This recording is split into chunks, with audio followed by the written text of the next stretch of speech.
Okay, so we are back in the project that we've been working on, and we've got our class, and we can get the worksheets, we can read the color, we can read the surface samples, we're cleaning up them a bit, and now we've got GeoPandas installed, we can add geometry.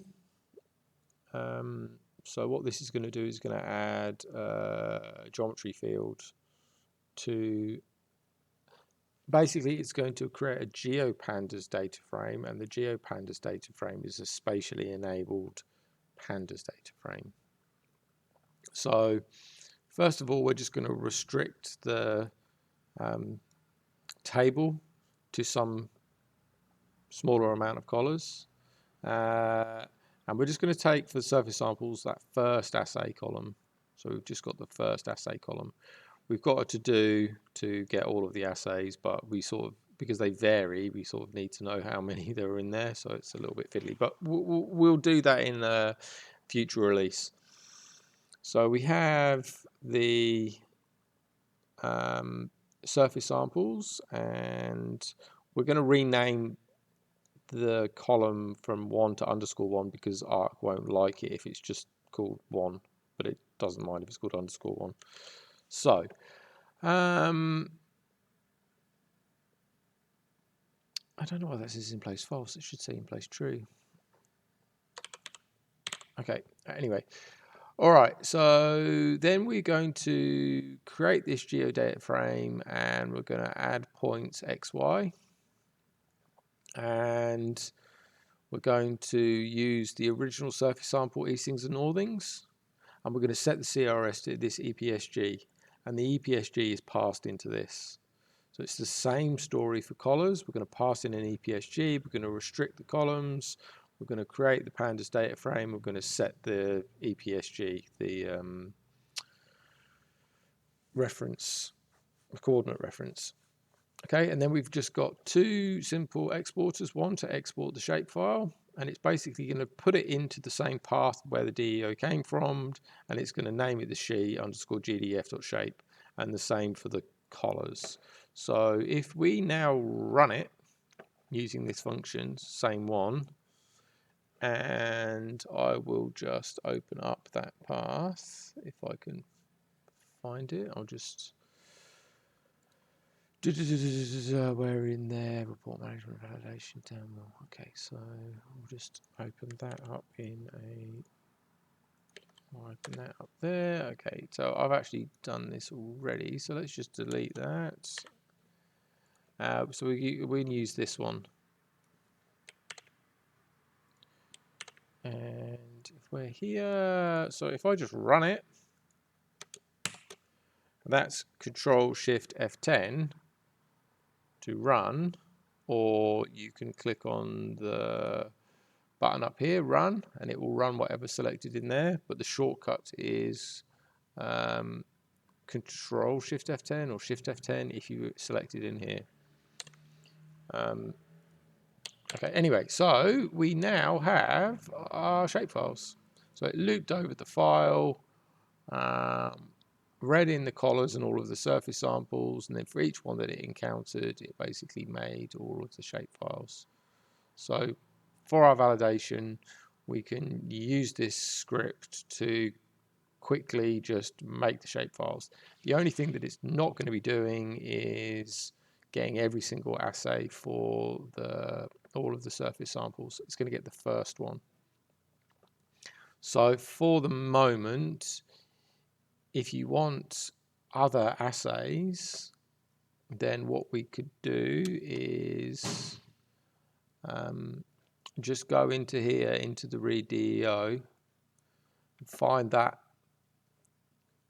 these lines in add geom, and just add in 2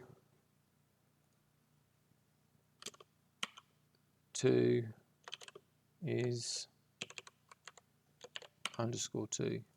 Now, if it can't find that in that sheet, it will crash. So we need to do a little bit of probably need an extra function here to pull out those ones, or do a bit of massaging on it or something like that, just to do it. But for now, just leave it with the first assay.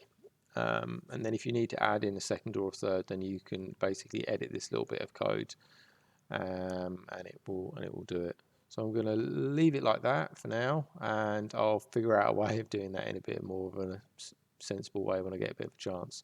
But essentially, we can now use this process DEO file and point it to the DEO file by passing in the path, not forgetting to put that R in front, and then if we execute this, it should produce all of the different shape files in the same directory as wherever the DEO was operated from. So I'm going to commit this and push it. So Deo shapefiles maker working, and I will commit and push and push. So now the next steps for you guys is to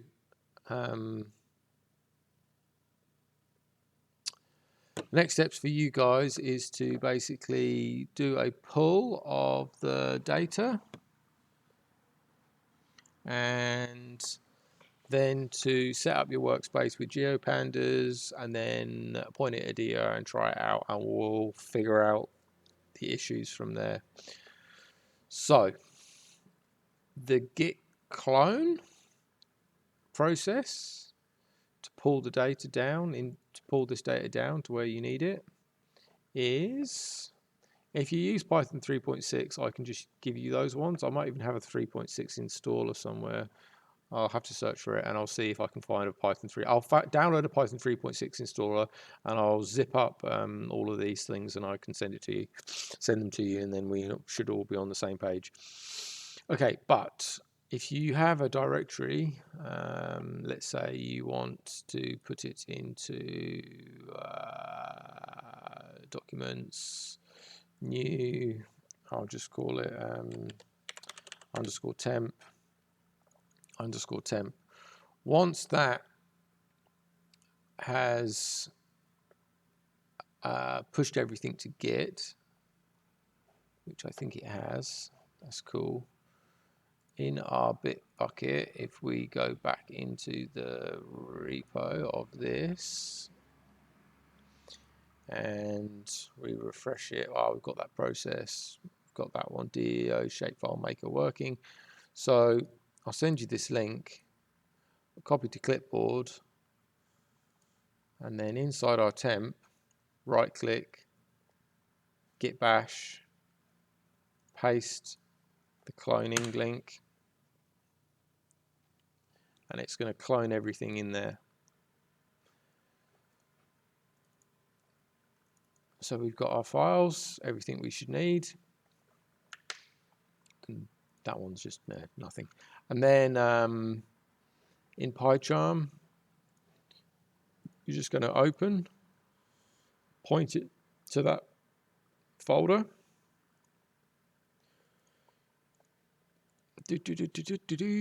Documents _temp Deo shapefile. Okay, we'll just go new window.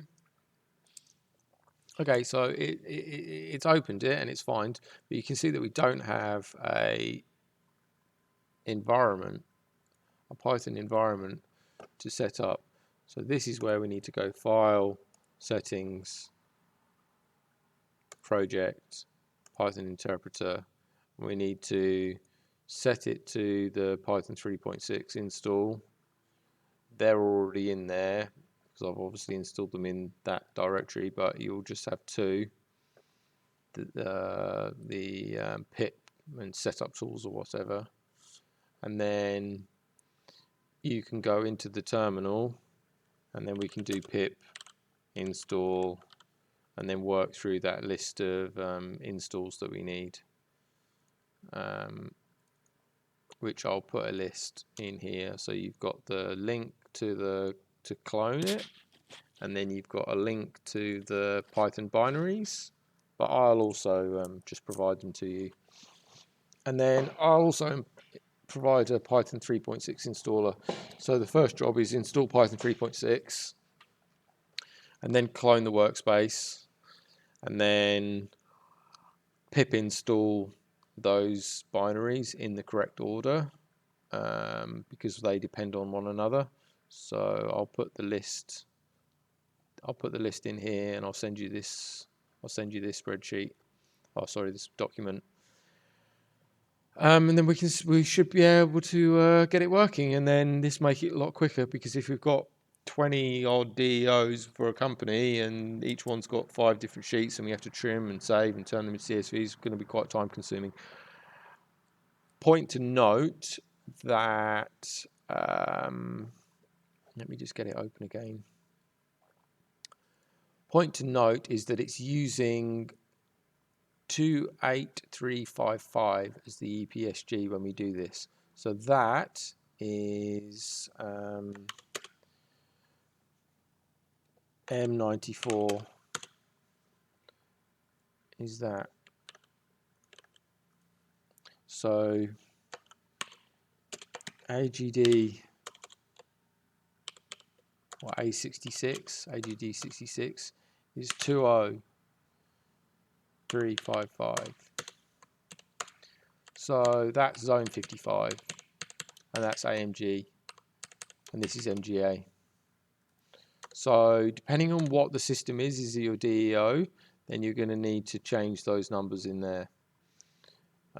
If you don't, then it's going to plot everything in the wrong position.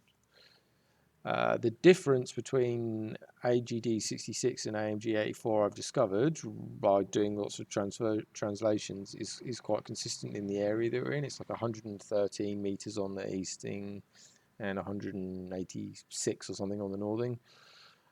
But when we do the validation work, you're probably going to find that the best way to do it is just to bring it in, see where they plot, move them, dump out new coordinates in ArcMap, and then update them to MGA so that we're all just working in MGA. Our maps are georeferenced in MGA, and our points are in MGA, our data frames in MGA, everything's in MGA, and then we don't have these translation issues. All right, well, I'll leave it there.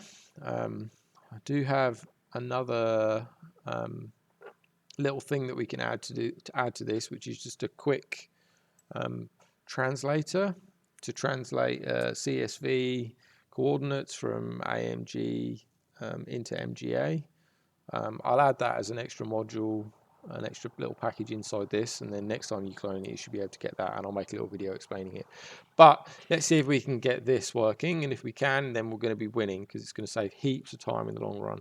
So when you're sort of had enough of what you're doing the DEOs or whatever you're working on, you want to take a break and do something a bit different, then work on this. It's going to take you realistically at least an hour, if not a couple of hours, probably just to get this sorted. So just do what you need to do. And if you have a problem, post it in that WhatsApp thing, because if you have the problem, it's probably likely someone else got the same problem, right? And then we can all figure it out together. So I hope that all makes sense, and let me know if you have any questions, and you can just ask me on that WhatsApp group. Cool, thanks.